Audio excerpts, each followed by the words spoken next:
people said they couldn't make it. Plus, I am not going to be able to make it. I got an important phone call, so I have to take care of some business around that time. But I decided to put the information in the PDF that I'm releasing this week. So I wanted to talk about how the children of the baby boomers messed things up badly. I want to note that I'm not a baby boomer, and I would appreciate people to stop calling me a baby boomer. I'm not even a child of the baby boomers. Okay? I'm literally the grandchild of the baby boomers. So I can speak on this. I can speak on this because I was affected by their choices. Some of y'all may think I am the child of a baby boomer, or I'm a baby boomer because I went gray very young, but I am not. Okay. All right. I'm not even of the oldest grandchildren of a child of the baby boomer. I'm way down the line. So I wanted to do this short video talking about how the children of the baby boomers mess things up badly. I know some of y'all are probably going to be like, this is triggering, but let's keep it real, y'all. Okay, let's keep it real. If you're if you're in your 60s or you're in your late 50s, you could be a child of the baby boomers. That generation, meaning the generation that was turning up in the 70s, the generation of Bob Marley's generation, they messed things up badly. I know y'all think all because they seemed like they was getting along or seemed like they was having a grand old time, but they messed things up badly. That it might take another 20 years or so before anything gets fixed because their ignorance and their toxicity was literally passed down generations. So um I wanna talk to y'all about that. I'm hoping to get more people in this video. I'm talking about the generation that was born, that was little kids when John F. Kennedy was assassinated. If you was a child, a kid, when John F. Kennedy was assassinated, your generation messed up things badly. Period. All right. Here's the thing. That generation was glamorizing just surviving off the 9 to 5. They were literally telling everybody, telling their kids, who told their grandkids, like, you're don't even bother trying to be artistic because it's too hard to make money or succeed off art. Artistic fame is for everybody else. It was really that generation was glamorizing, catering to the energy of other artistically gifted famous people rather than actually becoming artistic gifted themselves. So I remember the older generation playing Prince, playing Nina Simone, playing Billie Holiday. The older people was playing that stuff, but what they weren't doing was writing their own songs. What they weren't doing is really being doing anything artistic. I have been in many ghettos. I have been to many hoods. I've been to many communities, and that generation was pretty much just like go to your 9 to 5 job and go home. Um, there were people that weren't living in America that was of that the children of the baby boomers, and they were being creative, but a lot of people born in the 1950s, they were too busy praising and celebrating famous people. I can remember my family all excited about Michael Jackson records, but nobody actually telling us to be creative. Nobody was really telling us that we can make it creatively. It was kind of like people were like, oh, this is something to do when you're a child. But when you grow up, don't be creative anymore. Go get a 9 to 5 job, and that's all that matters. I can remember that type of influence.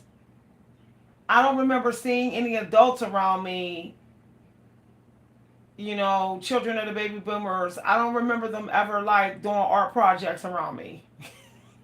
And I've been in many homes when I was young and nobody was doing it. My friends' parents weren't, my grandparents weren't.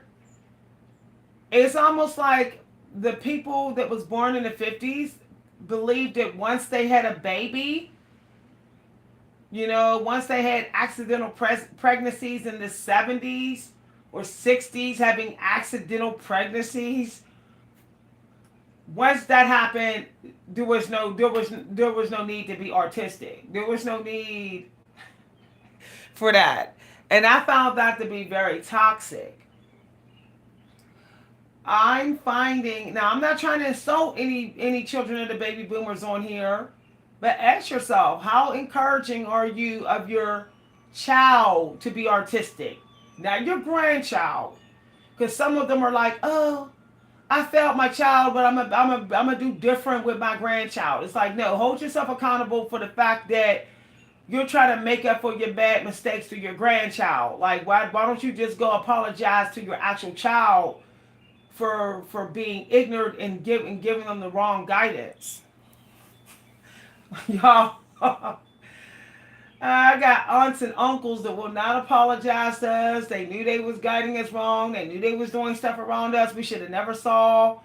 But they will not apologize. But they think they're going to make up for it through their great niece and their great nephew. I really think that we got to be careful meshing and meshing the generations due to the ignorance. Okay? My generation believed that they could achieve. My generation was like, yeah, I could write the same songs that Leah wrote. Yeah, I can do this. That's why we got people, my generation, the successful. Like Chris Brown, like Taji and all of them, and Mary J. Blige, because my generation actually was into the performing arts.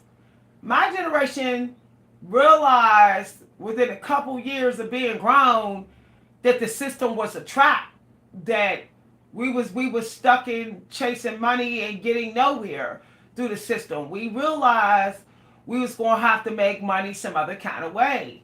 So that's why my generation is a generation of selling soap and incense on the street. The Harambe festivals, people selling their handmade quilts, people selling their handmade art. My generation was working hard to get rid of the ignorance that our parents was given by their baby boomer parents. And real talk, y'all. And then there's the kids of baby boomers are still trying to pass their ignorant lessons down to the grandkids. And it's like, really? Like, I know there's children of baby boomers that keep telling my daughter that it's unnecessary to worry about a side hustle. Like, they're glamorizing her just being a 9 to 5 work slave. And it's like, it's the older generation in my daughter's ear when I'm not around. That's another thing. Too many people was trying to parent other people's kids. Like, the children of the baby boomers and the baby boomers were parenting other people's kids but giving their kids the wrong lessons. Fake it till you make it and fake like you're rich. Like, I don't remember the baby boomer generation, nor neither their children ever telling us that all you need is within. Like, all you need is what you need to use for your projects. Like, they weren't telling us, like, don't follow their materialistic ways. Don't try to, don't worry about getting gold. Like, we got gold even though we couldn't pay our bills. We're walking around with a gold bracelet on, with the slavery American dream. They weren't telling us that the American dream was toxic. They never told us that. We had to like literally give it a try, strive for it for a little bit in our 20s and 30s, and then realize that it was toxic. So there's a lot of people in my generation trying to dig themselves out of financial debt that their mom and their baby boomer grandparents encouraged them to get in that debt. So this is why I don't mean no harm, but I don't be so quick to make friends with people I see over 65 chasing the American dream. Like I be like, no, I don't be so quick to talk much to them because I already know they still with an obsolete mindset, and it's like no.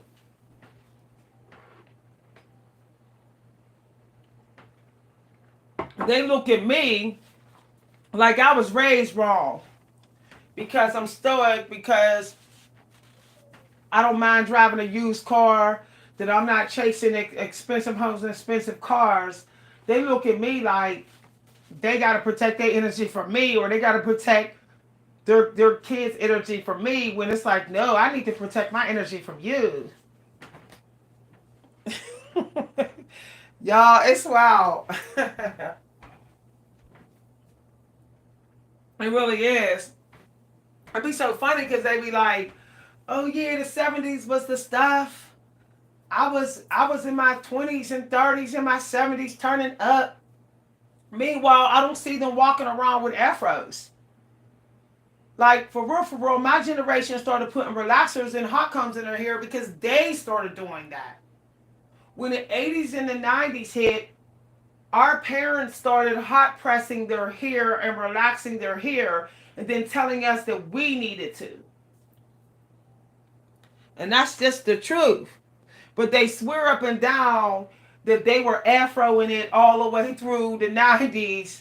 Yet, when I look at the pictures of the older generation in the 90s, they got hot press roller set here.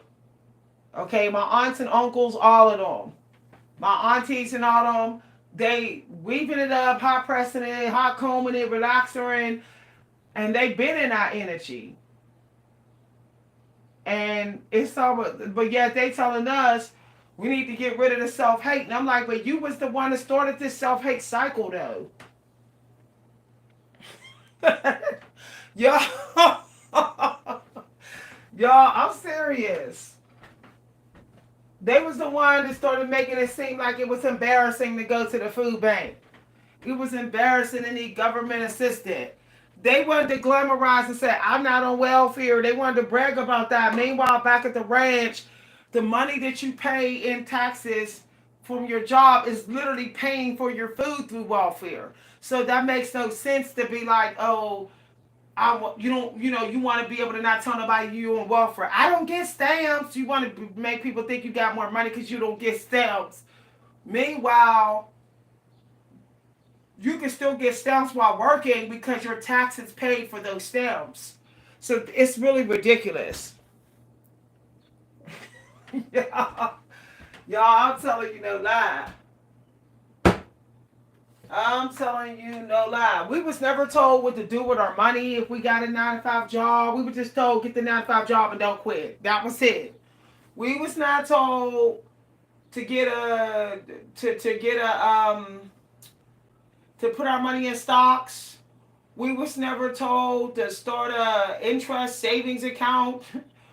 We wasn't even told to just keep putting money in the piggy bank and don't ever spend the money in the piggy bank till we old. We wasn't told that kind of stuff. It's like our great grandma from the like early 1900s was doing that. Coin stashes throughout her house, but it was like once it got into like the 40s and the 50s, it was like you got a reputation to protect, so you need to spend those coins to make it look like you're rich. And that was toxic. I mean, a lot of people want to say they want a non-modern partner or whatever, but these men don't understand that they were spending boatloads of money then. It just looked like compared to now that they weren't, but they were. I mean, look at all the furniture they had in their house. Look at all the trips they were taking. All the top shelf liquor they was drinking. All the all the hand sewn fitted dresses they were getting and paying for tailors to fix up their clothes and their patent leather shoes they were wearing all the time.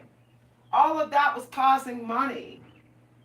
They basically didn't have no money in their bank account. As fast as the money that was coming, they was spending because all they cared about was they prioritized self-image so much, glamorized looking like they had money, that the money was leaving their bank account super fast. Which is why so many people in the 50s and 70s, I mean, people in the 70s and 80s, they did not own any homes. They didn't own a decent home. Through the 50s and the 60s, they was materialistic.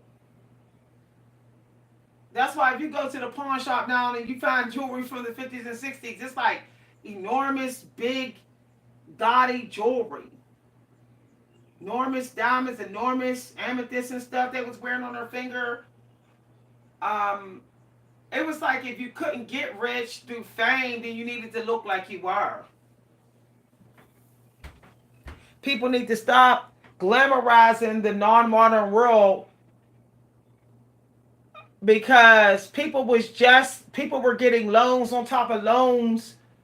By the 70s, people were like remortgaging their homes a lot. Why do you think there was different activist groups trying to get welfare going for the baby boomer kids and was trying to really push, free food and stuff? People need to realize that only the old days only look good from afar.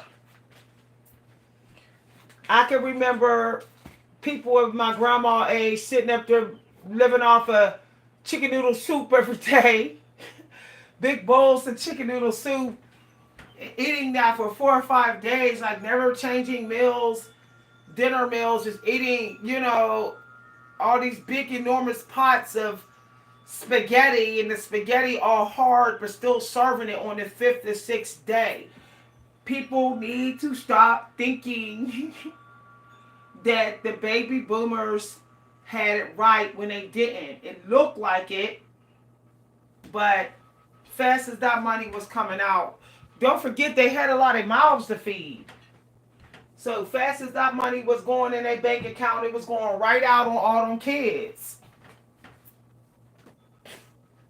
The baby boomer generation was having like 9 to 15 kids. Like, seriously, we think people love to say that the grandkids of the baby boomer, that we have a lot of kids. We think that 3, 4 kids is a lot. But our grandparents was literally having 7 to 15 kids. Like, real talk. Everybody I know my grandma's age, most of the women I know my grandma's age, they got at least 4, 5 kids, and they do have more than one baby daddy, and some of them got 9 and 15 kids.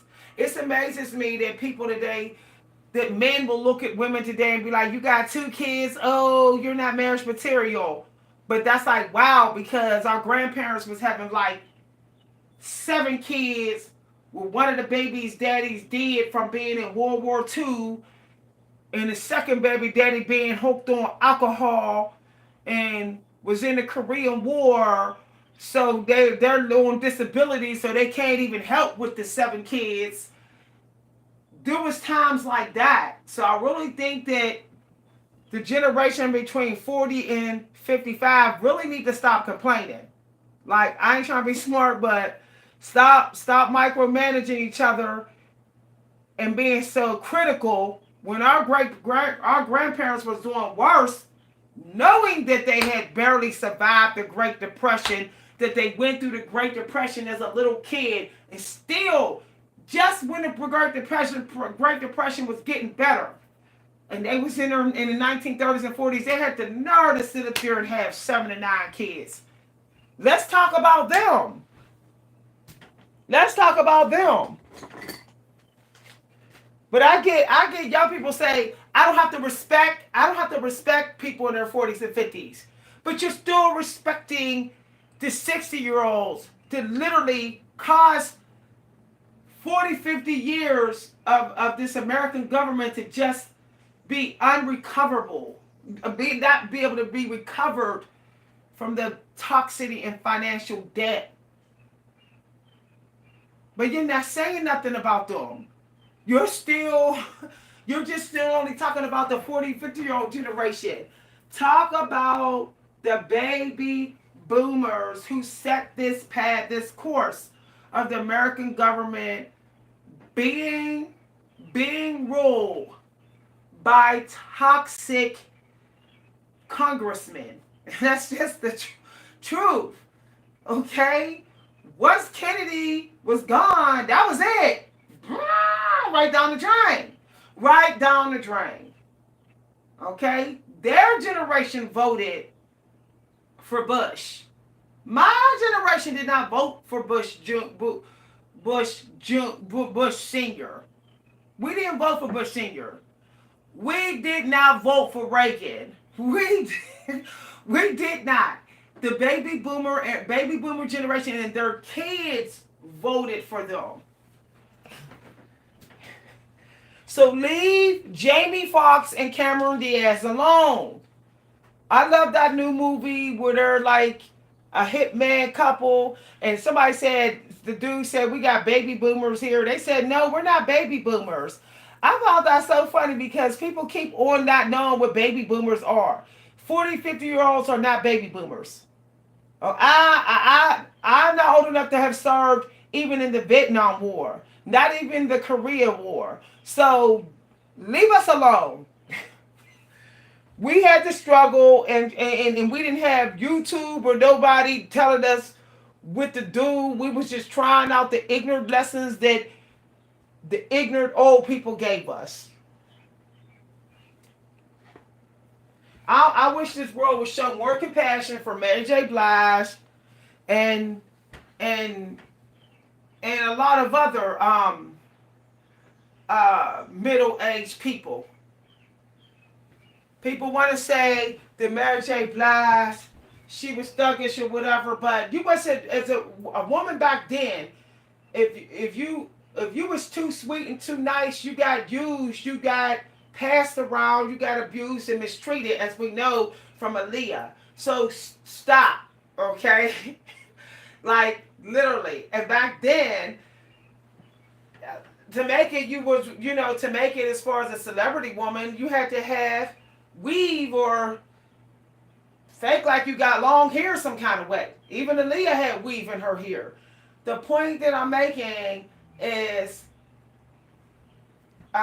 some people realized they had to, some women in their 40s today realized they had to be tough because society was so ignorant back then. Okay, their parents, their aunties and stuff were so ignorant back then, they knew they had to project strength. So when people say 40, 50-year-old women are modern, they're saying that because the strength that they still show that they had back in the 90s. So they don't end up like Aaliyah. Aaliyah was listening to that older generation. And y'all see what happened. I'm just saying, y'all. Y'all see what happened. The older generation was doing drugs around that girl, had her at low vibrational parties, okay, really, really corrupting her and really trying to take advantage of her mindset. So Aaliyah today would probably be, that was 20-some years ago. Aaliyah today would probably be in her 40s or something like that. I think she was maybe 20-something when she died. So my point is, what, just because she didn't project strength, she was non-modern. But a woman that projects strength in her 40s is modern. Okay, they were supposed to just let the older generation brainwash them. Y'all,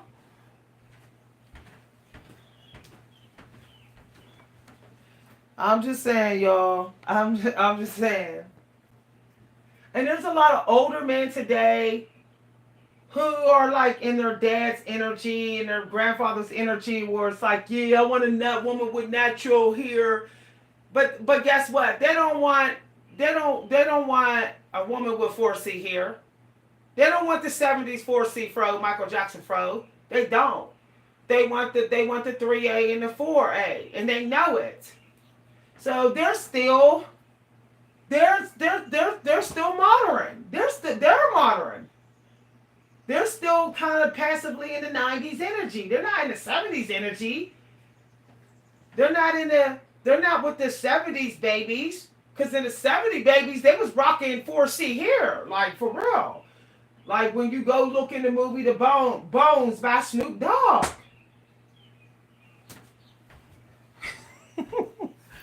But it's like, it's like, it's almost like this generation, my generation wanted to pick over what non-modern thing it wants to accept, and what non-modern thing is willing to not do and do. Yet still be catering to the older generation who is like still just 90% modern. Y'all. Oh. And in the toxic part of the non-modern financially. Toxic part of the non-modern life choices. They're still in that energy. It's like my generation want to be like, oh, I don't want the toxic financial part of the non-modern. But I do want the non-toxic image part of the non-modern, with the exception of looking too African, with the exception of being a minimalist. I don't want that. I don't want that. I don't want it to look like I only got a couple clothes in my wardrobe, like some of the people did in the 70s. Some of the black people had duffel bag clothes. But point is, my generation is toxic in that. They think they can nitpick and handpick over it rather than just being not modern altogether. Just not modern, and just get rid of the modern financial mindset. Get rid of that altogether. And just don't be modern in anything else. But my generation want to nitpick. It's a nitpicky generation. And the younger generation, it's like, the younger generation under me is like, I'm tired of all generations. And I really don't blame them. I really don't blame them. My daughter's generation, like, I'm tired of all y'all mother effers. Like I'm tired of the middle-aged generation because y'all still thinking food lack. Like, y'all still in that, like, so worried about perfection of image, perfect image, that y'all toxic with that. Sitting with these 6-hour hairdos for what? Just to go to the neighborhood bar? Just to sit in your house? That's toxic. The younger generation, like, I don't want the middle-aged generation having anything to say about my messy bun, or anything to say by the fact that I don't buy new clothes every month. So that's why the younger generation don't like the middle-aged generation. Okay, we still haven't got rid of the toxic non-modern image mindset where we spend too much money on things. And the younger generation is like, I don't want things. I just don't want to worry about having money. Okay? But the older generation above us is like, you younger people, you middle-aged ones, y'all hard-headed. Didn't we tell you you better be chasing things? If you're not chasing things, then we're not going to acknowledge you as our children. So I have older baby boomers who won't talk to me because they think I'm breaking some sort of universal law of not chasing things like they was chasing. They was chasing Jaguars. They was chasing flashy cars in the 70s. You know, big watches, all that. Big, big combat boots. It was, if you go get a pair of combat boots today, they're at least like over $100.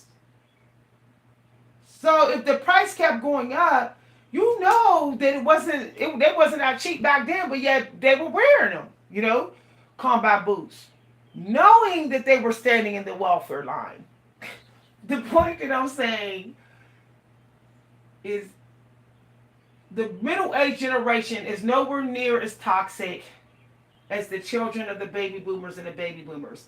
So stop grouping us with them. Okay, a lot of us is still trying to undo the ignorance that they passed down to us. But we wasn't the one that got it started. Okay? Period. Hi, everybody. Hi, Anita. The generation under 60 did not start this lifestyle toxicity. We didn't start it. We felt no way. We had no way out. We didn't have all these job options. There was no internet. We were teenagers with no internet. We was forced to only be able to afford to be around the people that lived in our neighborhoods, or no more than 30 minutes or an hour away if we can get the bus there. And everybody's parents or the kids we knew, they were all on the same toxic mindset. But the internet, back in the early 2000s when it really took off, it gave us a way of getting out of their ignorance. Like the middle-aged people, the people in their 30s, then was like, I have a way out of this stuff now. Woo! We knew that their lessons was toxic. We just didn't have a way out. We knew that it was exhausting working janitor jobs while in school 40 hours a week for a college paper that cost $80,000. We knew. This is why you got so many 40-year-old people who dropped out of college in their second year.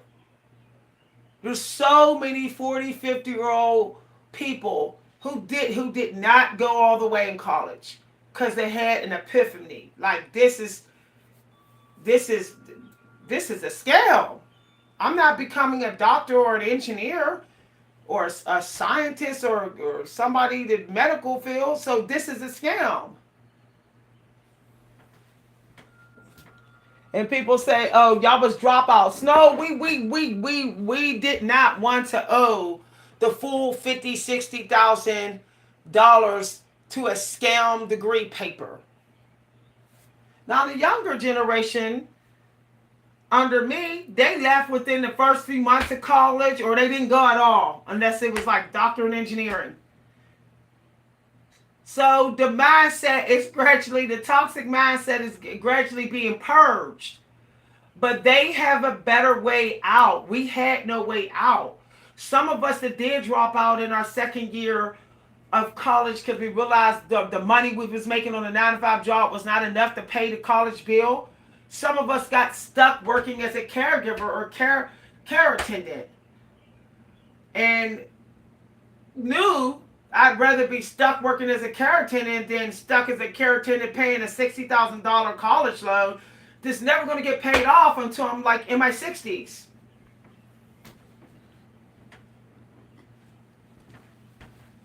So I want to talk to the younger generation that's in their 20s. Stop coming for the middle-aged people so much. I literally have left the social world on YouTube because all I see is 40, 50-year-olds attacked. But it's like the 60-year-olds that's on YouTube, their channels are going viral. Nobody's attacking them. And I'm like, but wait a minute. Aren't they the ones that said, go for the American dream? Aren't they the ones that said, get a college degree?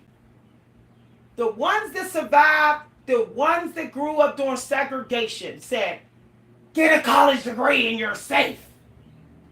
Why aren't they under attack on YouTube? I'm not saying go beat up on somebody's grandma up on YouTube.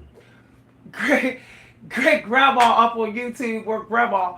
But what I'm saying is at least leave the 40, 50 year olds alone. Leave everybody in their 40s, under 60, leave them alone. Because we didn't start this mess. We got pushed into it with no way out. When I realized you can make money off of YouTube and you can make money offline, I was like, praise God, I got a way out. When I found the internet at the library in the early 2000s, I was like, I'm about to leave this trap 9 to 5 that's slaving me out 60 hours a week just to live check to Monday. Like Lynn Richardson said, I said I'm about to go ahead and start making money online. I felt like there was hope for my generation. But it's like people my age, people middle age. I'm not talking about old people, because people love to say, like, call people in their 40s and 50s old with the 60, 70-year-olds. And I think that's disrespectful. But once I saw the internet and I was able to get a phone finally, because I got a cell phone late, because I was still paying on student loan, daycare, car. I couldn't afford a cell phone. Finally, when I started working 60 hours a week, I was able to afford a cell phone, and that's when I said, "Oh, the internet." And I said, "What's the internet?" So then I went to the library and I like rented the computer there for like 30 minutes, and it was only mostly just chat rooms. I didn't know YouTube was around yet. Nobody told me about YouTube. I actually found out about YouTube pretty late. YouTube had been around some years when I found out. But that's because the younger generation was punishing my generation. So they wasn't telling us about YouTube. And I was like, why didn't my daughter's generation tell us about this? When we hostage with them. We hostage too. We're not baby boomers. We're hostage to this broken down system as well.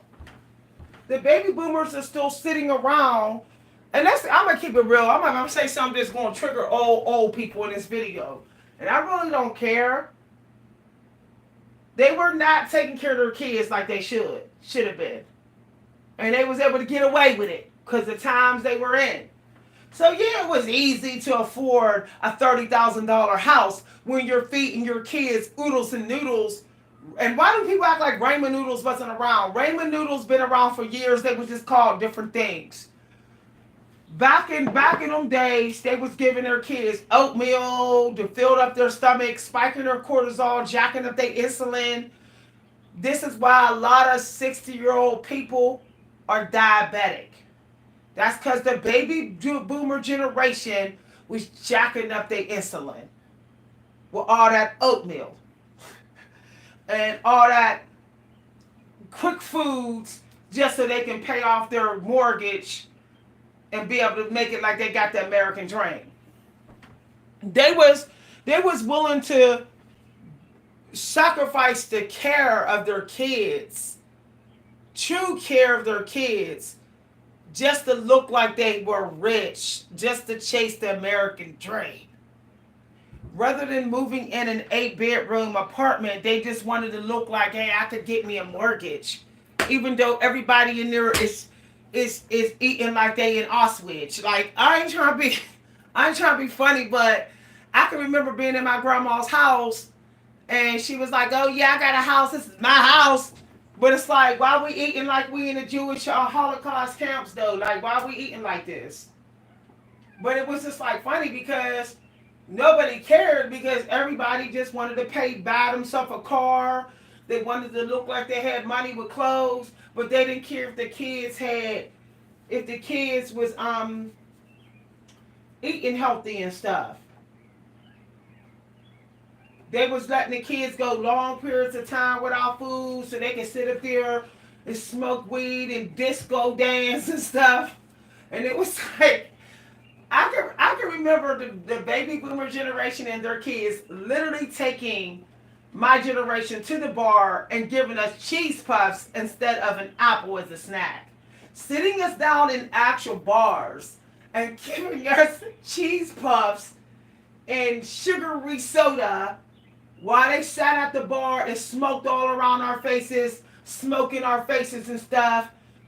This is why my generation, a lot of us had asthma from all the smoking, cigarette smoke, secondhand smoke. And they were secondhand smoking us out, cussing and all that, being all nasty all around us in the streets and stuff, and didn't even care.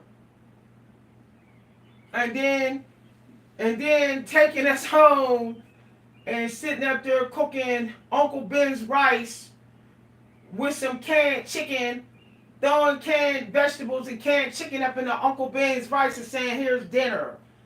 But meanwhile, they were sitting up there with gold on their hands and expensive wigs on their head that look ridiculous.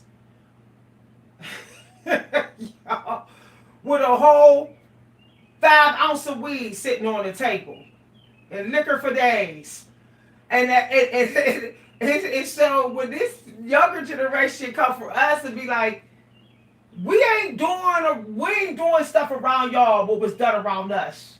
If you had to go through what we went through, you'd be glad we're your parents.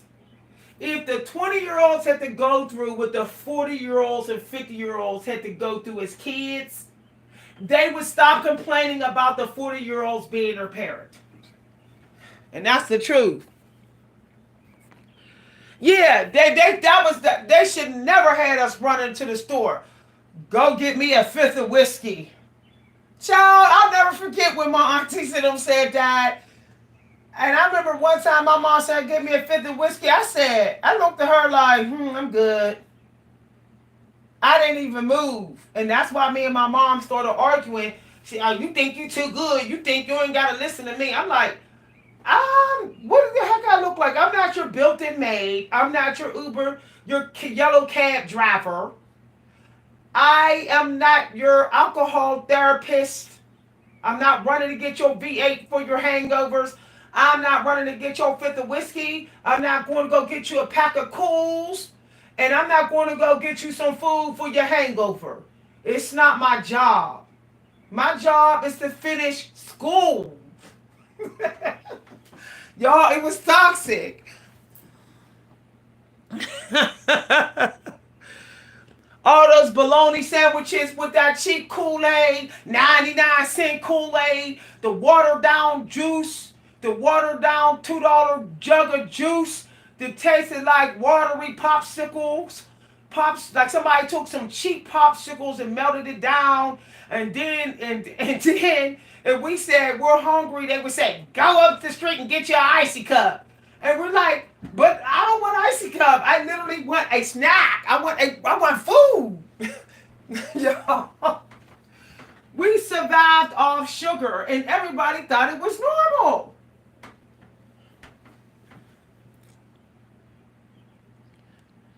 Yeah, cold wieners, all them hot dogs. I don't even know how we didn't. I don't even, for real. I'm trying to wonder how a lot of us don't got gum disease. Because all those wieners could give you abscesses in your mouth. That's like high fat. Those fatty wieners, little kids eating out with their system sensitive, getting blisters and bumps and stuff from them wieners. I can't even eat a wiener today without getting bumps. I literally cannot eat a wiener unless it is barbecued 100% beef. If it's that McDonald's wiener where you don't know what all's in it, it might be everything, leftover bone that they didn't grind it into the pork. You know, animal bone, grind it into the pork. If I eat that today, I'll get bumps. I was fed it too much. My system can't handle that no more. I start gagging and getting sick. I can't even eat ham. I don't even want to talk about the toxicity of the holidays. Ooh, child. How everybody was fed pork regardless if they want to eat pork. It was like, you're going to eat the pork, you're going to eat the Christmas ham, or don't eat at all. And I found that toxic, y'all. It wasn't until I got admitted in the hospital that my family got worried that the system was going to come for them for telling me I had to eat ham or not eat at all. And I started throwing up too bad. That's when my family started cooking a chicken on the side. Hi everybody.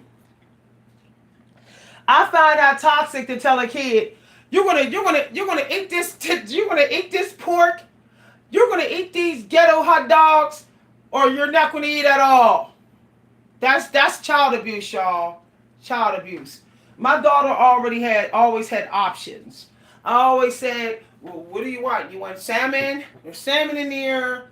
There's low fat beef. What do you want? I never cook without asking my daughter, what do you want? Like, to cook food and be like, you gonna eat what I eat? That's like, wow, y'all. That's wow. I don't operate like that. Even when my guests come around me, I give them options. That's wow. I can remember coming home after night school classes for the arts, and no dinner was in there. No food was made, and I would have to call my oldest sister, and she would say, I'm coming home. I'll be home after work soon, and I'll order us a pizza. And then I remember my sister would be like, where mom at? Where auntie and them at? I would say, up the street at so-and-so's house getting drunk. So my oldest sister would have to come home from her friend's house and stuff and whip us up some food. After that, I said, I'm going to learn how to cook because I ain't got time for this. So I started, I was a preteen. I started hanging out in the kitchen and see how they was cooking up the food. And I was like, I'm going to go ahead and cook me up some food. They can stay wherever they at drunk. So I started cooking me up some food for me and my little sister. Sometimes I would walk like 4 or 5 blocks just to get junior bacon cheeseburgers from Wendy's for me and my sister because wasn't nobody home. All the adults was somewhere getting drunk. And when I tell my daughter this, she'll be like, oh my gosh, I cannot believe this. Because she was never exposed to that. Like, even today, if you want to speak to my daughter, she would be like, my mom don't even like to have a glass of wine on a holiday around me. If it's a special occasion and she have a glass of wine, she will literally take her wine up to her room and lock the door. My daughter's never seen me go ham on some liquor and some cigarettes and stuff. Like, woo, child. Like, even if my daughter smoke weed, we ain't smoking it together. Like, if I smoke weed, if I ever do, we'll never smoke together.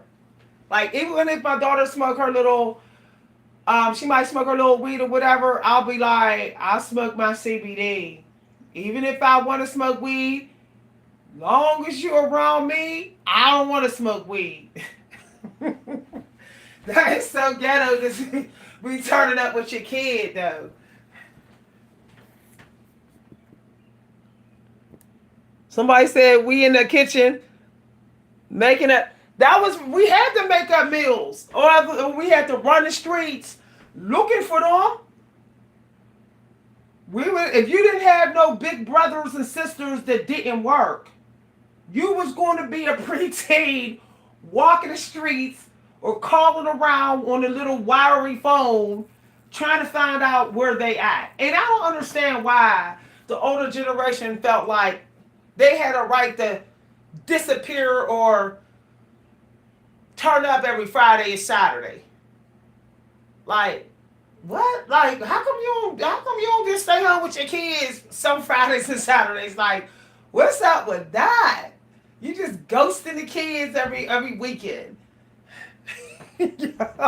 Y'all, it was wild. All that smoke around me. Y'all, let me tell y'all. People were smoking around me so bad when I was growing up that when I felt the urge to smoke a cigarette, it's like I had already smoked for years. And when I quit smoking, when I was like, I was young when I quit smoking. I was young. I wasn't even 30. I was under 30 when I quit smoking. My daughter has never seen me smoke. I never smoked when she was born. My daughter's in her 20s. But even after I quit smoking before I got pregnant, people swore up and down that I was a smoker. Because people kept smoking around me. Even though I told them I don't smoke anymore, I literally only smoked a couple years of my life because everybody was smoking around me. I started craving smoking. And when I quit smoking after a couple years, people kept smoking in my face. I had to stay away from my family for like a good 2 years after I quit smoking because I didn't want to breathe in or smoke while I was pregnant. I literally stayed home for the whole year away from family members when I was pregnant because all the cigarette smoke in my face. It was, it was, I don't even know how a lot of 40, 50-year-old people don't got lung cancer with all that smoking that was going on. It was all so many weed smokers, cigarette smokers everywhere you go. People think it's bad now, but a lot of people don't smoke nearly as much as everybody was smoking back in the back in the 70s through the 90s. That's why they said that crack hit different. There was a lot of crackheads, there was a lot of cigarette heads, weed heads, Bob Marley, 70s, 80s, all the 20-year-olds in the 70s. A lot of them was smoking weed. All around us, all around the little kids, all around me. Y'all. I'm wondering how we even got through grade school with all that weed smoke around us. There wasn't any laws where you couldn't smoke weed around kids or you couldn't smoke cigarettes around kids. So we just had to deal with it.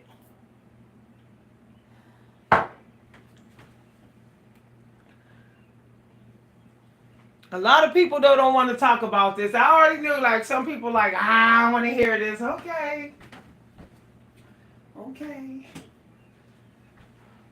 Keep on thinking that you got it worse. Keep on thinking. Keep on thinking as you sit in your house with no one smoking weed and cigarettes and drinking and turning up around you. Keep on thinking that you got it worse. If people do that around you now, you can call the law. You can call the environmentalists. You can report them to the city. But you couldn't do that back then. You had to deal with the crackheads, the potheads, cigarette heads, and nobody was doing anything about it. Somebody said, "Yep, remember they can smoke around." Man, I remember going to restaurants in the early 90s on a date with my daughter's dad. Like literally like, oh my goodness, I'm just smoking. And when I was pregnant with my daughter, it was like, woo, child. So we started going to 5-star restaurants because the 5-star restaurants in the early 2000s, they started having a no smoking section. So we never went to any restaurants that was 3 stars while I was pregnant because all the smoke. Oh, I'm telling you no lie. I don't know why people normalize being forced to eat poor when you don't have to be, when you don't have to. But it was normalized back then. And that's something demonic about that. Like they wanted that alcohol, and they wanted that smoked cigarette and alcohol so bad they was giving their kids hot dogs. Woo, child. My daughter don't even know what it's like for me to boil some hot dogs or fry some bologna. If she came in here and I was frying bologna, she would be like, "What's that?" She would look at me like, my daughter is so funny. She'd be like, "Oh my goodness," that's what she would say. And I should do that. I should trick her, y'all. I should do a prank on my daughter. Go to her house and be like, "Yeah, I'm trying to cook something for you." And I'd be like, "I'm gonna fry up some bologna and I'm gonna boil some hot dogs." And so y'all can see her face, y'all. Because she's never had me do that. And I'm gonna pull out some like watery, cheap juice and be like, "Yeah, I'm gonna cook for you and I'm gonna make like some real cheap lunch meat sandwiches." my, my daughter is very privileged. She would be like, "Oh my God, no." She would be like, "No, Mom. No, no, no, no, no."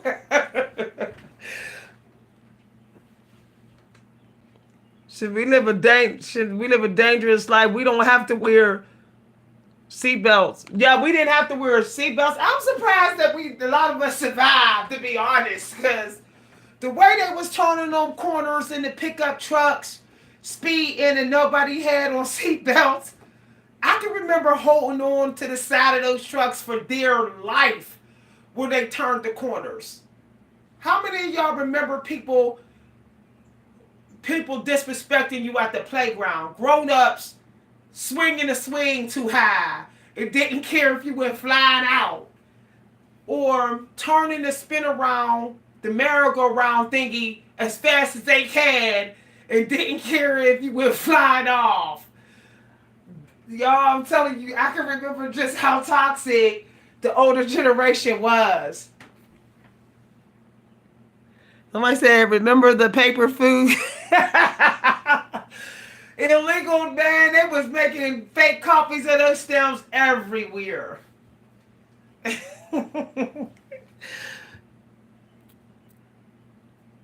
Yep. They were selling their food stamps just to have a liquor party for the weekend. Like, wow, like why don't you sell them food stamps so you can afford to live to eat healthy instead of hot dogs. Like for sell those food stamps. Sell those food stamps for cold hard cash so you can buy some decent meat. And don't have to worry about the meat being on sale. Cause you got cold hard cash. But they didn't do that though. Child. There was never enough food, never enough healthy food, but it was always liquor on standby. I remember finding tequila and Crazy Horse stashed all over people's houses. My friends would be like, we ain't gotta go. When we was like 16, my friends would be like, "We ain't gotta get no homeless person to get us any liquor. We could go ahead. My mom next door drunk. And she got a little stash under her bed. We could go there and all take a sip. She ain't gonna remember that how low her whiskey is." I can remember stuff like that. Like going over a friend's house and we'd be like, "Where your mom at?" "Over her man's house, drinking and smoking next door. She dating the dude next door. We could all take a swag of her tequila. She ain't gonna know. She ain't gonna remember how much tequila she had left." Y'all, that stuff was crazy. I got to a point where I was like, "I'm good. I ain't even following in these footsteps. I'm good." I'm gonna go ahead and keep my little summer job and go to school. Get me a little cheap business degree and get me a job. I ain't doing this. Yeah, they were sleeping with each other's man in the same neighborhood and stuff. It was like so normal. They was literally going to other people's houses, hanging out with other people's husbands and stuff in the same neighborhood. And that's why there was a lot of women fighting in the street back then, stabbing each other. They was fighting over men. It's like because they ain't had no money to get, they ain't had no money to travel to meet a man out of their community. So they was just trolling their own community, sleeping with somebody's man. Y'all, it was wild. Marriage was not sacred then. I don't know why people keep acting like it was sacred. No, it was. It was. They were trying to hide it from us, but we knew people were sleeping with each other like we do. The older generation was always trying to act like we don't do adultery. We don't sleep around. And I'm like, well, how you got 3 baby daddies and all your kids? None of your kids is grown yet. None of them is 17 or 15. And you only was like, got a history with 2 years or 1 year with each guy. And there's still these strange men that you disappearing with. We see you coming out that car 2 a.m. at night, drunk. And we ask, where was you at? You say, none of your business, stay in the kid's place or whatever. Speak was spoken to or whatever. That's what you said to us.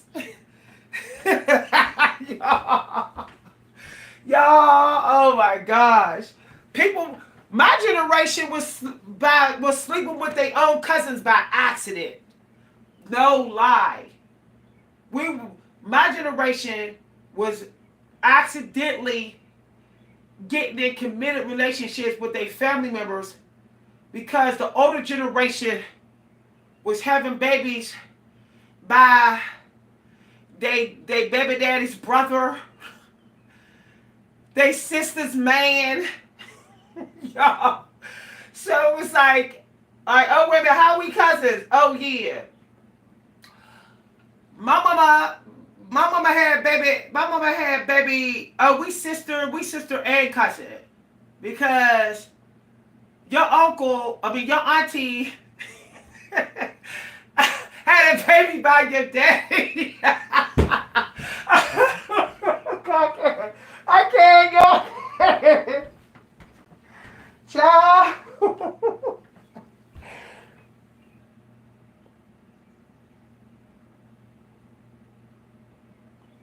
Yeah. Yeah, talk about where your mama at. We like, my mama, where your mom? Where you going? My mama probably on her way to the hole in the wall where you on your way to. My mother at the hole in the wall up the street. You going to the hole in the wall down the street. That's where she at. And I'm sure they got a phone here so you can call each other and meet up at the same hole in the wall. Y'all know I be cutting up.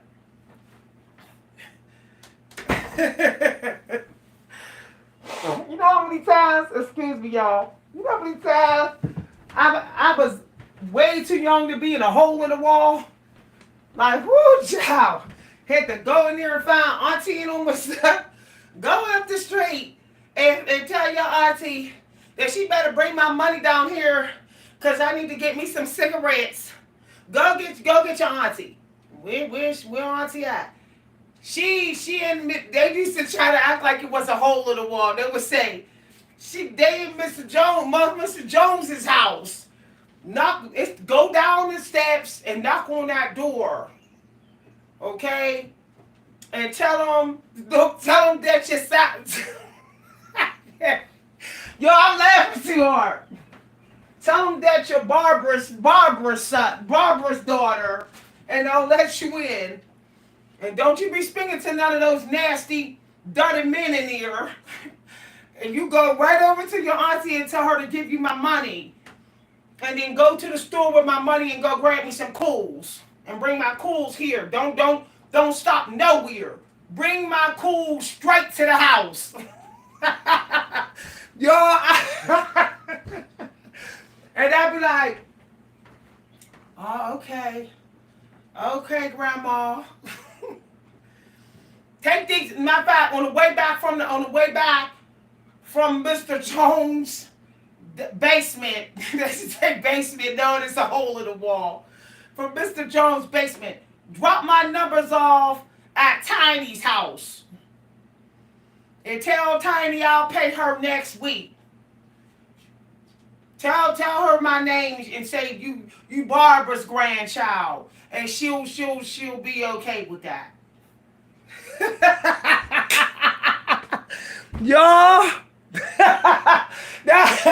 Like we didn't have a life. Like we didn't want to go out and play. Like we didn't want to get some sleep. Like we didn't have homework to do. We didn't went to school after school, and then they want us to run up the street at 8 o'clock when we supposed to be getting ready to go to bed. But they want us to do all this running around. Child. I can't begin to tell you how many times I look back at my grandma's house and side-eyed her from the outside of her house. Like, really? I ain't come up here for this. My mama should have never brought me to see you today. You gonna sit up here and tell me I have to sit on the couch the whole time like I'm on punishment though I didn't do nothing, and then gonna have me running down to Mr. Jones' basement full of a bunch of drunk and cigarette smoke around my face and everybody stinking in here because there ain't no AC. And then you gonna have me go ahead and run and get money from my drunk uncle auntie with her breath stinking and kissing on me and talking about me in front of these nasty men. And then you want me to go take that money and run to get the cools before the store closed, and then we'll drop off your numbers at Miss Tiny's house so she can play your numbers in the morning, and then run back to the house and go back and sit on the couch like I'm on punishment with nothing to do. Nah. Y'all, I was like, that's the last time I will lie to my mom to avoid coming up here. I started making up excuses like, I don't feel well, Mom. Mom, I'm late. My homework due in the morning. I started making up excuses because I was like, no.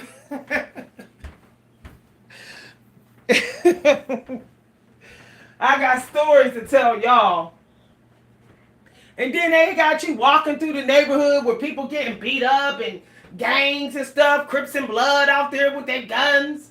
And they got you with your pretty little self walking to the local basement to grab some money out of somebody's bra. Then you sit up there and watch your auntie dig down her bra. Literally for the money. And you're like, oh, okay, this is ghetto. Ghetto. And then you walking through the ghetto by yourself. Yo. Woo. And then people want to say, how can the 40, 50-year-old so hard? We had to be hard. Mama and Grandma was sending us through the ghetto by ourselves just for a pack of cigarettes, knowing that they'd be shooting things up. And so many times I saw people getting beat up walking back from the corner store, and I didn't even look. I just started walking faster with my mama's cigarettes and her morning coffee. I would have my mom's cigarettes, her morning coffee, and sometimes she'd be like, grab the newspaper. And I would hear somebody out there like, I'll beat you, hey, and all this, I'm fighting and stuff. Cracky is fighting near the store. And I would just go, I don't see nothing. I would just walk real fast.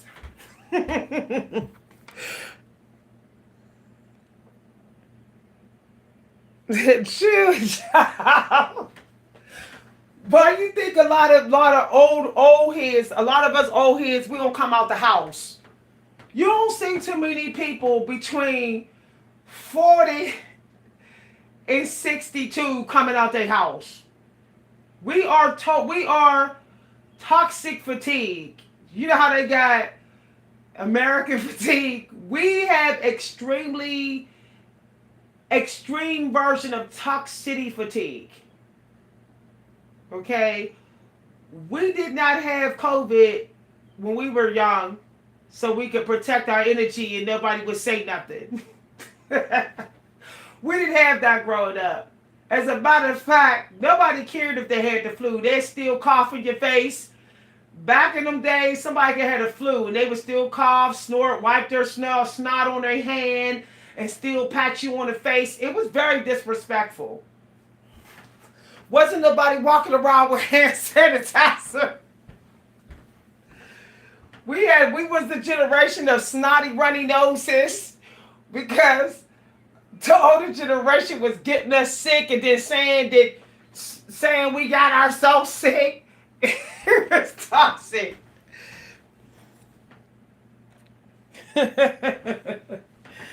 Who here remembers the box of tissue always being sitting on the table? And knowing that you could make it through hunger if somebody had a jar of candy. As soon as we saw that jar of candy, we was like, ooh, we can wait till dinner now. We can wait. We can wait. You be like, last time I ate was at 12 o'clock. I haven't even had a snack. And I can make it to the 9 o'clock dinner as long as I can get to the candy jar. If grandma let me fire on her candy jar, I will make it to the 9 o'clock dinner. Yeah. Y'all. You said take us, they didn't. Man, they thought that Uncle John's cured everything. Oh my goodness. Who remember Uncle John's? That was before Robitussin. That brown syrup, Uncle John. I'm like, they'd be like, you'll get better in a couple days. Just come down here and take some of this Uncle John's. And I'd be like, I'm still, my nose is still running like on the fourth day. Like, Mom, I'm not getting better. It was like, but they wanted the thing say, the Uncle John's got you better. Like, nah, my immune system got me better. Like, I already took a whole bottle of Uncle John's for a whole week. Uncle John's didn't get me better, Mom. My young little kid immune system had to step up his game and kick this cold out. That Uncle John's was like, no. And they really swore that was the truth. Like Theraflu, putting that little hot stuff in the Theraflu, had us coughing for weeks and weeks and weeks and Therafluing us up with the over-the-counter Theraflu. Y'all never forgot when I got the flu.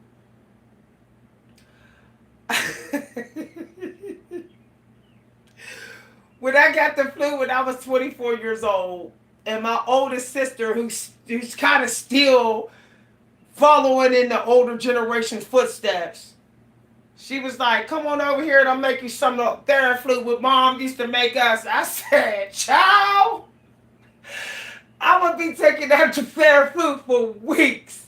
I'm about to not even take it. And when she gave me the Theraflu on the fourth day, I just looked at her like, you still think this works? Like, no. All it does is stop the coughing for a little bit. It's as soon as I start taking this Theraflu, I'm going to start coughing. It's not getting me better. But I didn't want to hurt her feelings, you know. I told my sister, I was like, yeah. On the fourth day, I was like, yeah, it's working. Because I couldn't take no more Theraflu. I started to feel like the Theraflu was making me sick. But I ended up going home on the fifth day, leaving my sister's house and going home, and was like, forget it. I might as well go ahead and I might have to go ahead and get drunk to get it out. I tried that. Remember when they used to get us drunk to get us well? Remember that? Give her a shot of whiskey. It'll knock it right out. Yeah, it's going to knock me out, too. I'm going to be a knocked out little 7-year-old in here. I can remember my grandma saying that. How long she been coughing like that? Here go my mom. For a couple of weeks, I gave her some Uncle John, and I even tried the Robitussin they got out. And she's still coughing. Here go my grandma. Wrap her up in a blanket and give her whiskey. Take her in that back room, cause I'm not trying to start coughing at my age. Take her to that spare room that used to be Uncle Charlie's room. Wrap her up in a blanket, keep her with her clothes on under that blanket, and give her some of the fifth of my whiskey, and let her finish that fifth of whiskey, but give her a couple shots every hour until she go to sleep so she can sweat out that cold. I'm like, what if I don't wake up though? Y'all, I used to get scared like, wait a minute, I be seeing some of y'all unconscious on the ground with an empty bottle of whiskey next to y'all or on the bedpost. And I'm a kid. I'm not going to wake up. I used to be scared I wasn't going to wake up, y'all. Woo, child. What about they little funky fingers in our mouth? You got a toothache? Come here. Let me rub some whiskey on it. And they put their funky finger, the finger that wash, sanitize, nothing. And they put the whiskey, they rub it on the guy. I'm like, oh, child. I used to look at them like, your finger, dirty finger in my mouth. But I couldn't say that, y'all. I knew if I said your finger dirty, they'd be like, what do you mean I'm dirty? I put a roof over your head. I let you come up here and eat when your mama gotta work. Don't you say nothing about my damn finger. I see, I couldn't say nothing, y'all.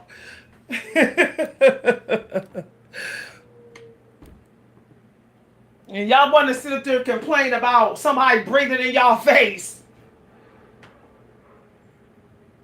We have people putting a stank, dirty finger in our mouth to massage our gums when we got a tooth pulled or we got a tooth surgery. Instead of giving us the Vicodin, they would take the Vicodin that the doctor gave us. They would literally be like, I'm not going to give you this Vicodin. I'm going to rub some whiskey on that tooth that the dentist had to, that baby tooth that will fall out and is hurting you. I'm going to rub some whiskey on that and I'm going to go ahead and keep these Vicodin. And I think back now, like, they were selling that Vicodin. They were selling that hydrocodone. That's why they wasn't giving it to us. I'm going to keep this hydrocodone just in case you might need it in the future. And I'm going to treat that gum pain with whiskey. Little did we know we was never going to see that hydrocodone again. Y'all.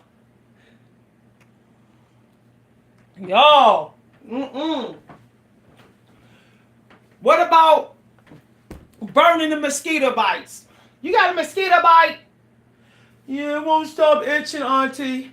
Come over here, let me put this lighter on it. This hot lighter on it. I used to be like, ooh, child.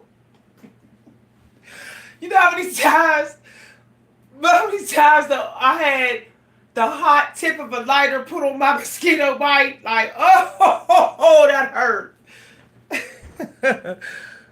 Toxic.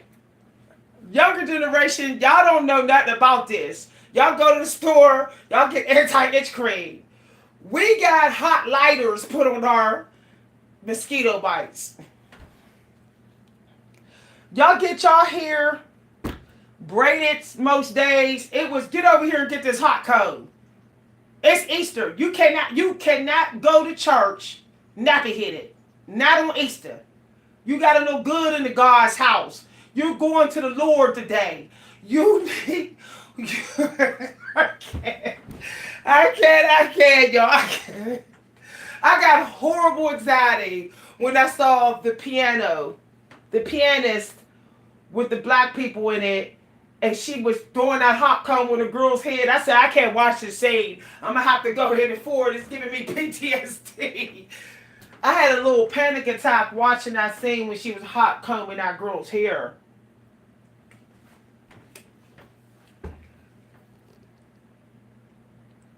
We had, whoo, child. It just, child. So this is what I told people. If my generation seem a little off, people want to say, "Oh, we got mental health issues." Of course we do. I was talking to my brother one day. He said, "I want to say something." This is gonna make y'all laugh. My brother said, "I want to say something to you. If you have mental health problems sometime, because of what we went through, and you know what we went through, don't hesitate to see a mental health doctor." He said, "Because I already know I probably got some mental health issues as well from all that. And, I might not know." He said, "So sometimes I know that I'm probably not mentally right sometimes. So if I don't seem mentally right, just remember when the time we grew up." I said, "Jay, stop making me laugh." My brother is a comedian, y'all. He will have you laughing all day. He's like, I should one time call him on the phone and let y'all listen to the conversation. Y'all will laugh so hard. Y'all be like, "Oh, child, they need to go on stand-up comedy." He's naturally gifted in comedy. But when he called me and said that, I started howling. I said, "You know what? I believe that all of us between 40 and 62, we got a little bit of mental health problems." And I said, "Jay, I don't even think it's that fixable. I think we just got to go ahead and talk about it, but I don't think it can be fixed. We just saw too much and was exposed to too much. There's only so much weird, strange, chaotic, insane, demonic, toxic energy that you can be exposed to before you might even be a kind of like a passive agoraphobic." I believe a lot of people between 40 and 62 have social anxiety disorder because of what we went through younger. I believe that a lot of us is fighting being agoraphobic. Like anxiety going out our door and having people over. Y'all, like having people in our house or going to other people's houses. Like we get a little bit PTSD. And I don't think there's a cure for it. I think the only cure is that my generation need a lot of alone time. We need way more alone time than any other generation. We didn't get none. Like, I don't remember ever having like alone time, peaceful, respected alone time when I was growing up. People felt like they was entitled to be toxic around us. And we should just accept that that's how the world was.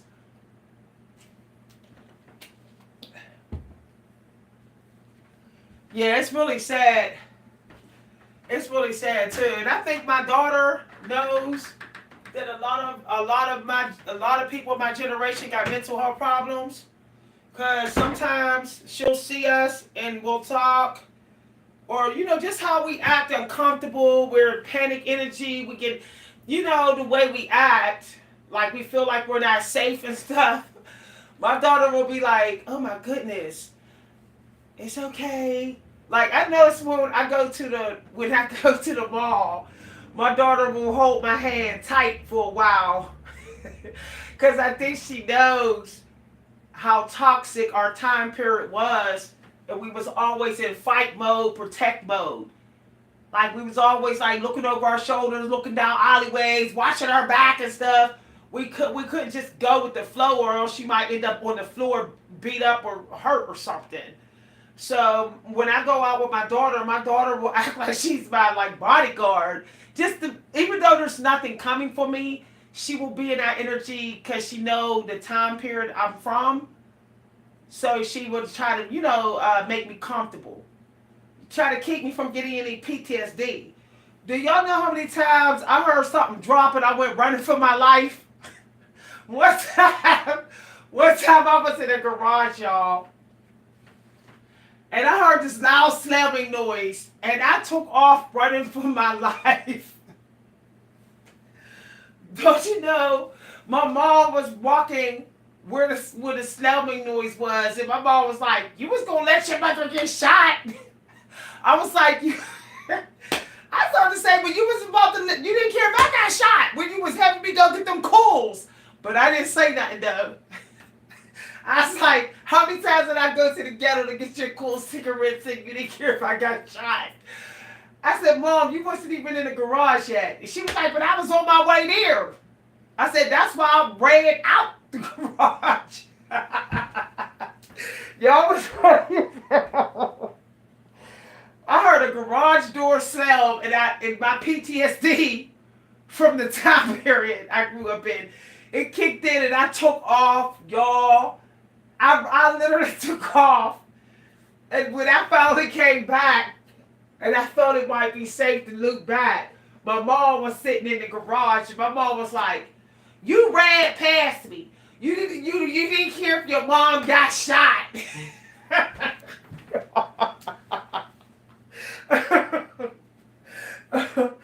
I started to say that was every day of my life growing up, just to get you a dozen of chicken wings, while we ate leftovers.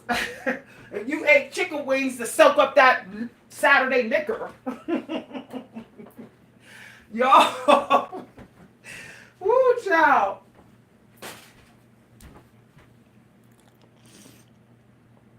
Kids cry about bullies. Man, if you cried about bullying, you would get even more bullied. That was the last thing to do back then. They say, "Dust it off. Get up. Fight for yourself. Don't be a coward. Take first hit next time so they don't hit you first." It was toxic, y'all. My allergies are acting up. Excuse me, y'all. Yeah, back in them days, if you complained that somebody was bullying you, other bullies would come for you. Once the word got out that you were scared of somebody, that was it. You would have to move from that neighborhood. That was it. It didn't matter whose house you ran to. If you ran to somebody's house for protection, they'd put you out and say, "You're being a punk. Go out there and fight for yourself." You run to Miss Tiny's house next door, and Tiny would be like, "What you running to my house for? We don't play that here. We don't do punks around in this family. Not at my house. Now you take your butt out there and fight for yourself." Woo, child. And if somebody pulled out a knife, it was on you. Wasn't nobody jumping in your knife fight. As a matter of fact, everybody would run and get away, and you just would get knifed in front of people. And they would find something to talk about. It was like nice gossip. Yeah, so-and-so got stabbed. Nobody would say, "That's a damn shame she got stabbed. I hope they go to jail." They would say, "I saw who stabbed her. I ain't saying nothing. Because snitches get stitches. I'm not telling the police who stabbed her." Oh, I was be like, that is so toxic that you saw somebody get stabbed and you don't want to tell the police. "I'm not trying to be next. Shit, I ain't saying nothing." That's what they say. Woo, child.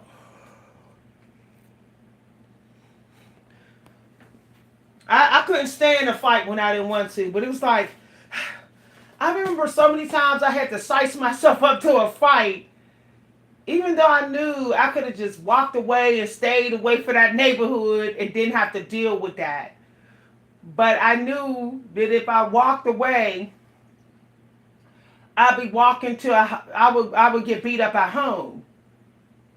Like, so it was like either fight in the streets or fight at home or get beat up.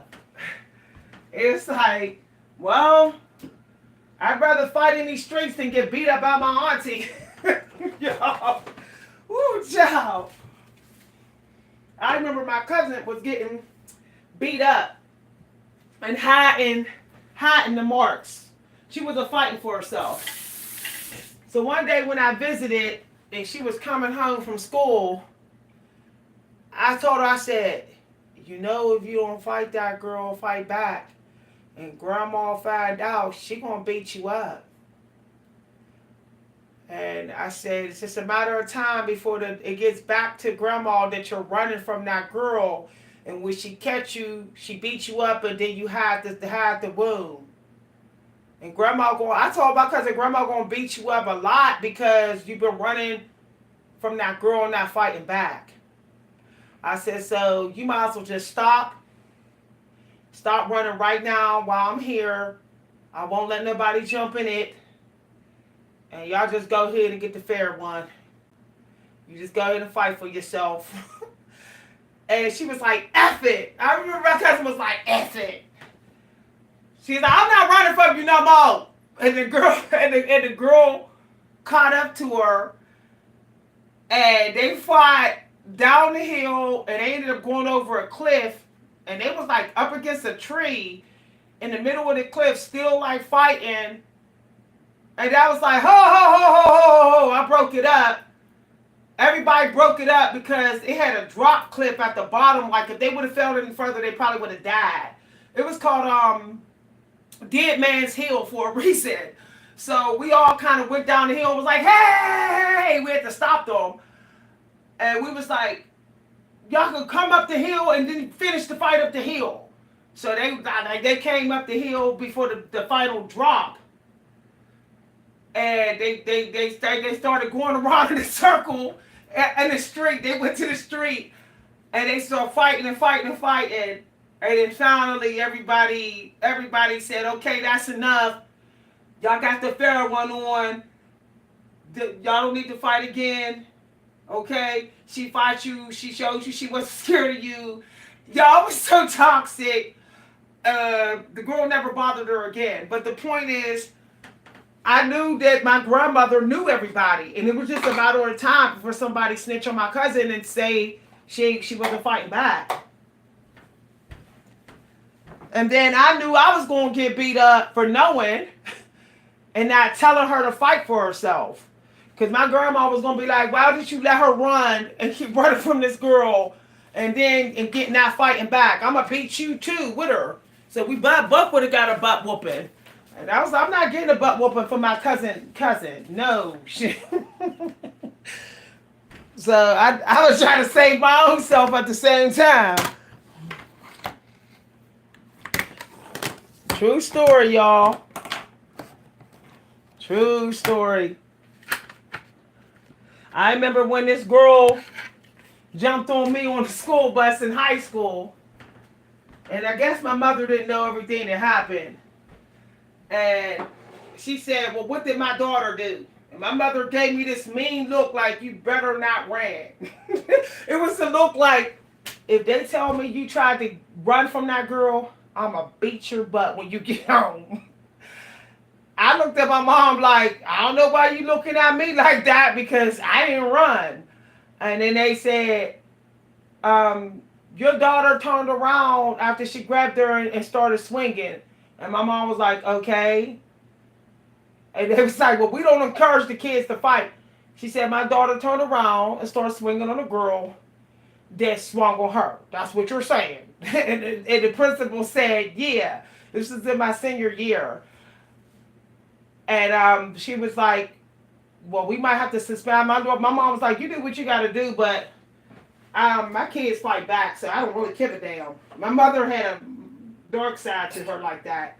And my aunt was like, and if her family, here go my auntie, and if her family wants some, they can get some of it too. They can get the egg whoop too. And my mom was like, don't say nothing. Because my aunt had it swerved off. And she was like, if her family want to come for my niece, tell them to come see me and see what happened to the egg. And I was like, ooh, no, my aunt did not say that in that room. And that was that. And I don't know what was told, but that girl stayed away from me after that. But I never forget that look my mom gave me, like, you better not was red. You better not try to escape. Woo, child, I was scared, like, woo. As soon as I get home, she gonna slap the hell out of me. I said, but I know I didn't run, so I don't have to worry about getting slapped. Back then, we were scared to even say that cross our parents. Nowadays, these kids is bold. They don't even care. Woo, child. I be hearing them fighting their parents around here. Like, woo, child. Back in our day, Parents really didn't care if you got taken by the law. They would say, take them away. They didn't care. Nowadays, kids think that they're winning against their parents if the law take them from their parents. But back in the day, the parents didn't care. It was their way or the highway. They just seen it like they were saving money anyway. You disrespectful and not listening to them, then you need to be for the street. Then you need to be in the streets or somebody else's house.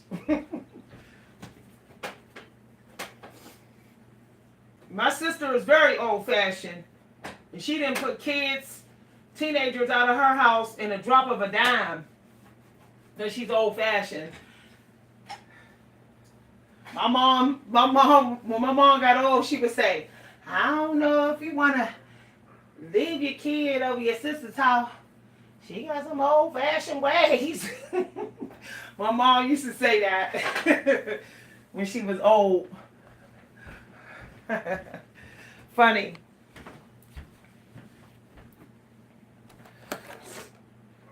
I never forget when that cop got triggered because I said, I didn't put a hand on my daughter. I don't beat my daughter. And I don't cuss at her and scream and call her out her name or none of that. He said, why did you say that? I said, because how society is. He got quiet. Yeah, y'all think everybody in their 40s and 50s is acting like their grandma. Some of us ain't acting like our grandmas. Some of us ain't acting like the Vietnam generation. We're not knocking the teeth out of our kids' mouth. We're trying to talk things through. So, just let you know, you won't be wasting your time opening some sort of investigation because you think we like the older generation. You won't waste your time.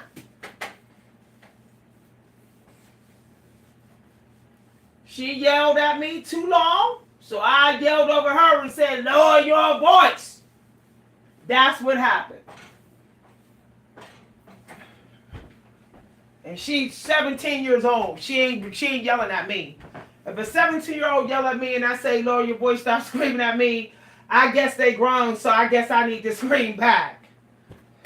I tell you one thing, my daughter never screamed at me again when she seen that the police come over anything now. The police will come if somebody's voice raised for 5 minutes, for 2 minutes now. After that, my daughter was like, these never crackers. She said, these never crackers call the police over anything. That's what my daughter said. I love debunking people's stereotypes. When people listen to my deep voice and they see the way I'm built and they look at my afro here and they start thinking I'm like my grandma's generation, I love to blindside them and they find out that I'm not. They say, you wasn't that nice when you was a little kid. I couldn't be nice. I would get beat up in the street. My mother was like, what happened to you? You wasn't that nice as a little kid. You wasn't that nice in your teens. Now you're just this nice parent that your daughter can get away with anything. I told my mom, I just don't want y'all energy. That's what it is. I don't want y'all energy. I don't want older generation energy. If the teenager feels like if my daughter feels like she's tougher than me, smarter than me, then go be it. Then show me that you are. I'm not going to sit in here and argue with her about it and throw the hands. If she thinks she don't got to follow my rules, then go. Don't follow them then. Then go for the streets. I think grown-ups need to start sending these teenagers where they want to be. Let them learn the hard way. Stop arguing with these teenagers. They say, I don't have to listen to you. That's what they say now. I don't have to listen to you. I'm grown. Blah, blah, blah, blah. Your grandma generation was all. Okay, cool. Fine. Go ahead and put up whatever in your body. But just get out of my house with it, because you're not going to have the law blaming it on me. Take your weed, your liquor, and your fornication, and your gambling, and dice throwing, gambling energy, and take that to your straight walking underage boyfriend who probably sleeping with one of your girlfriends. Go there. But you won't get tired of it and come running back here. And if you run back here, you better be ready to get a lesson from me, or don't even come running back. That's how I see about it. I'm not afraid to lose people who swear they grown. You swear you grown. You know better. Okay. I'm minding my business. And then people say, oh, you a bad parent. Because I don't argue like hell with my daughter about her life choices. I don't argue at all about it. I don't go back and forth at all with her about her life choices. I want peace. I want peace at this age. The peace I never got growing up.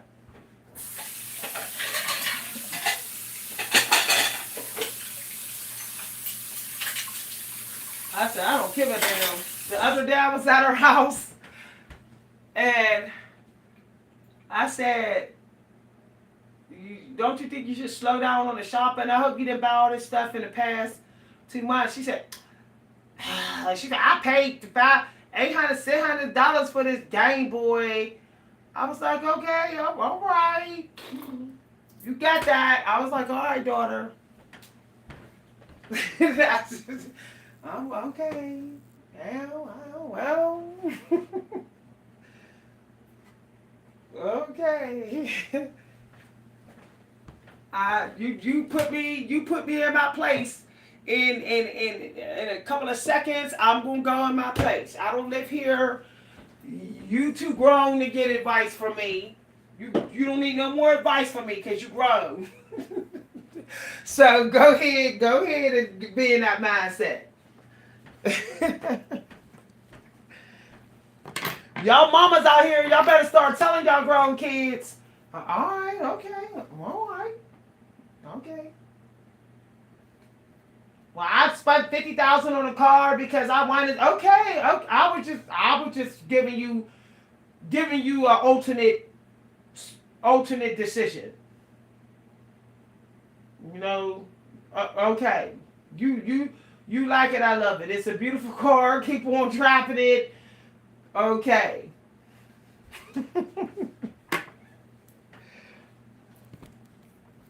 This is real talk. And then some of y'all say, I would love for her to be my mama. She just fall quiet within seconds when I get combative. But guess what I don't do? I don't let people run back to me unless they were ready to hear my mouth. The younger generation today, they want to tell you to kiss their butt. Then when things go wrong, they want to run back and don't want to hear what you got to say. They just want to say sorry. It's like, no. If you run back here, you want to hear what I got to say.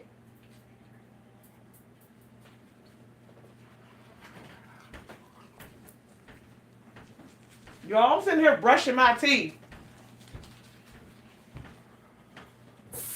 Sorry, y'all.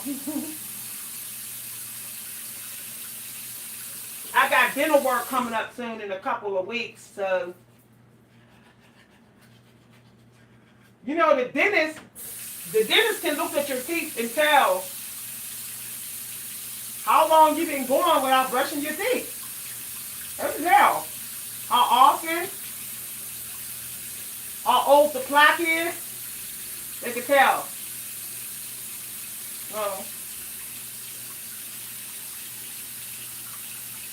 And some of these dentists ain't too quick to give you discounts if they see you don't give a damn about your mouth. That every time you come back, there ain't been no improvement. We're not so quick to waive your copays then.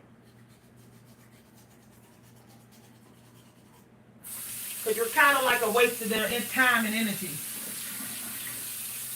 When they could be fixing somebody's teeth and seeing progress. I think that even doctors want to see progress. Not all of them are just for your money. Not all of them is just about tricking you out your money. Some of them actually care about what they do. I just wanted to, y'all, I'm like brushing my teeth like 5 times a day. I'm going up to 4 times a day because I don't got time for that. I don't like that feeling now of stuff on my teeth. It's like when you get older, you start to have your tolerance for unsanitary. You don't have a lot of tolerance for unsanitary stuff. Unsanitary hygiene. You know, a lot of young people they'll go days without washing. They'll wash up one time and then shower 4 or 5 days later. But when they get older and they start getting that wolf smell, y'all stop doing that.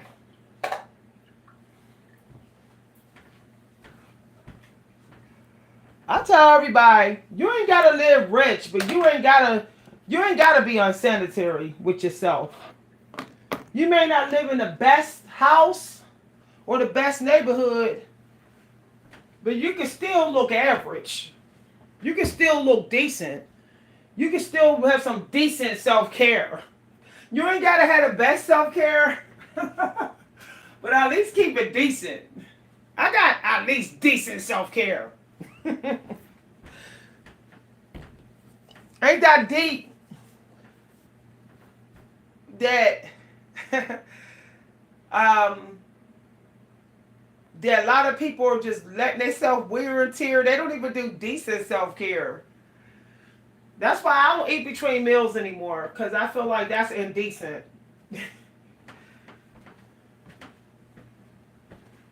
So, like, for example, I ate today at 11 something, 12 to 1, 1 to 2, 2 to 3, 3 to 4. I eat every 4 hours now. That's decent. See, that's at least decent self-care. Exceptional eating care would be going 5 hours without your next meal. But if you could go at least 4 hours without your next meal, you're probably going to have a decent diet. You're probably going to be average mindset diet eating. I figured it out. Like, I think the earliest you can eat your second meal is 3 hours. Otherwise, it's like indecent eating.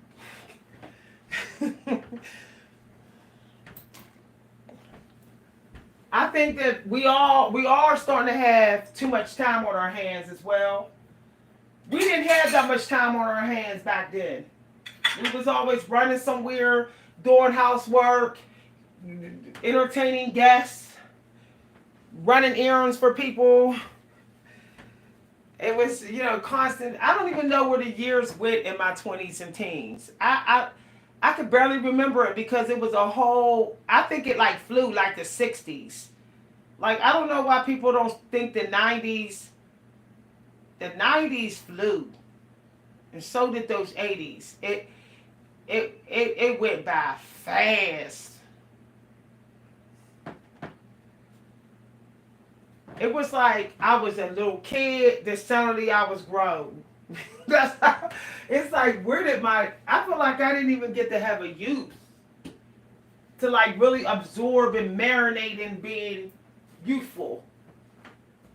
I feel like all of us under 62 was pushed into the grind. Like, it was like immediately just work your butt off before you even hit 16. It's like, just be a work slave. So it's like, where did my preteen years go? Where did my teens go? Whew, man.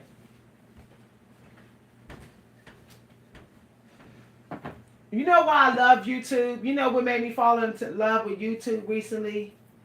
Is YouTube gets to tell you where your time went. When you do YouTube videos, you can look back and see how if you really valued your time.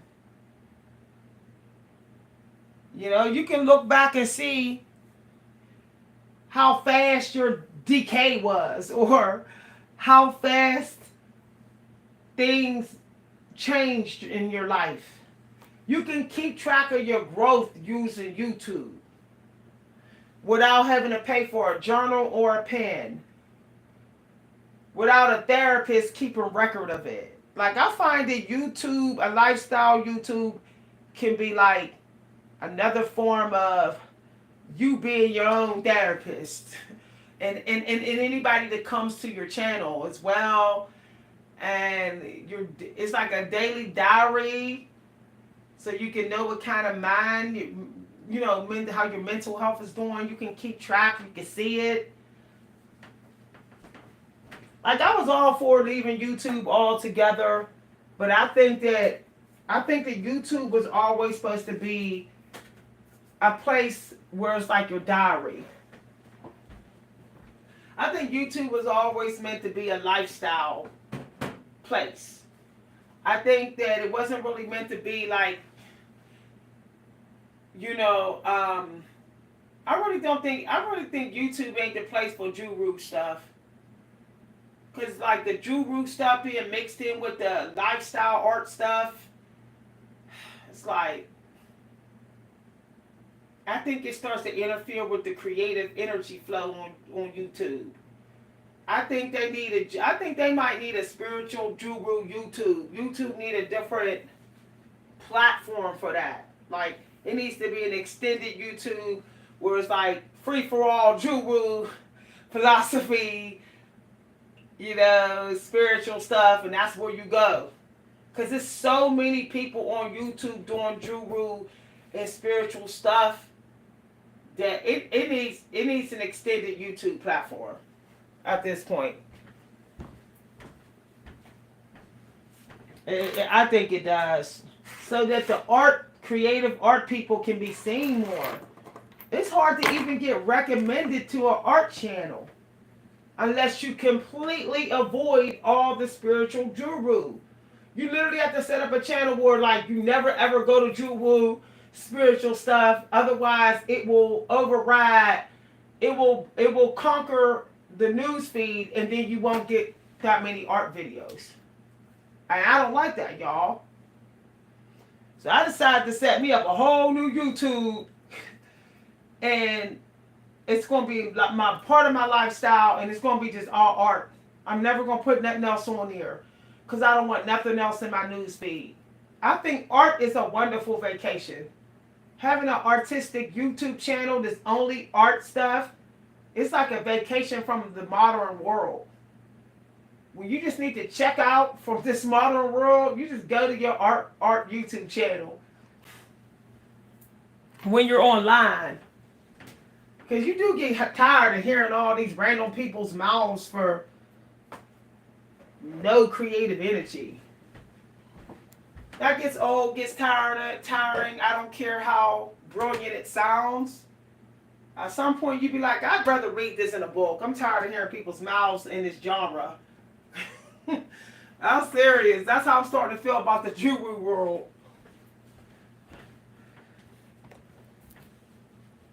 All right, y'all. I'll see y'all later. Thanks for watching.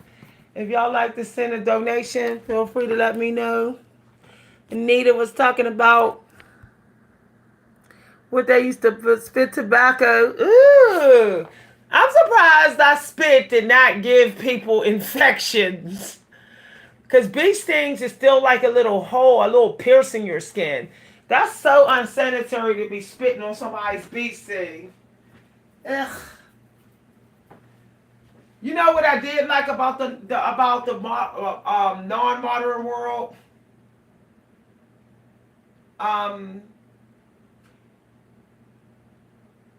did like how if you were living an art life and it wasn't your family, people left you alone with it.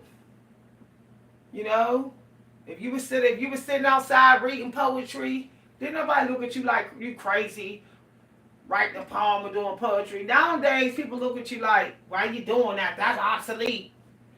You know what I find interesting about today's generation? It's like today's generation feel like if they can't do it, if they can't access it, then you're wasting your time trying to do it. It's this whole we collective generalization. I didn't make it artistically, so you should be doing it. And it's like, nah, speak for yourself. I mean, that's it's like speak for yourself. Just because you don't have no appreciation for artistic creation, don't mean I'm gonna give up. You know, I'm still gonna do it, money or not, because that's the best one of the best vacations away from this modern society, and it's actually free. You can, I mean, it's cheap. You can get everything you need to be creative pretty much at Walmart. You can get it at Walmart. And you can get it at Five Below, dollar store. It's cheaper now to be artistic. It was expensive back then, but now it's like Walmart stay having sales on art stuff, and we got the Dollar Tree and all that. I think that people need to stop trying to do too much. You know, stop trying to use too many resources. I think that we're becoming resource junkies. You know how people say side hustle junkies, where people got too many side hustles, or people got too many products in their house, product junkie, or hair product junkie. I think that it's also starting to go into the art world, where artists are becoming art resource junkies. You know, once upon a time there was the illustrators, and then it was the painters, and it was the sketchers, you know, the pencil artists. Now it's like everybody trying all different kind of stuff and really not getting anywhere. So I'm thinking about gravitating over to watercolor illustrations, and that be it, like no other type of medium. I'm thinking about like doing all my drawings with illustration pens, and then maybe, you know, putting some watercolor in there, but really primarily working with my illustration pens, because like I find it's getting toxic. Like, oh, I'm gonna add crayon and jumbo markers and oils to this too. It's like, nah, that's doing too much. I'll stick with my watercolor illustrations and be done with it.